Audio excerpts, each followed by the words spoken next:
नमस्ते, तपाईहरु सबैलाई मेरो च्यानल इभा किचन ब्लगमा स्वागत छ। आज मैले ओरियो कोल्ड कफी बनाउन लागेकी छु। कोल्ड कफी बनाउन मैले लिएकी छु चिसो दुध 2 कप, भात भटिनीको क्लासिक इन्स्ट्यान्ट कफी। तपाईहरुले जुनसुकै ब्रान्डको कफी लिन सक्नुहुन्छ। आइस क्यूब 4 पिस लिएको छु। ओरियो biscuit 1 packet, sugar,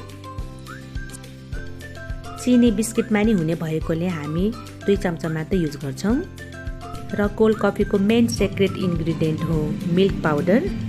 milk पाउडरले कफीलाई creamy बनाउँछ। मैले आज विदाउट आइसक्रिम बनाउन लागेकोले मिल्क पाउडर राख्दै छु। यदि आइसक्रिम राख्नुहुन्छ भने मिल्क पाउडरले स्किप गर्दा पनि हुन्छ। अब मिक्सी जारमा 1.5 चम्चा कफी राख्छौं।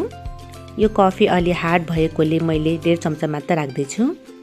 2 चम्चा चिनी राख्ने, त्यसपछि आइस क्यूब राख्छौं। अब ओरियो बिस्कुटको सानो सानो टुक्रा गरेर राख्छौं र अन्त्यमा दूध र मिल्क पाउडर राखेर पल्स मोडमा ग्राइन्ड गर्छौं।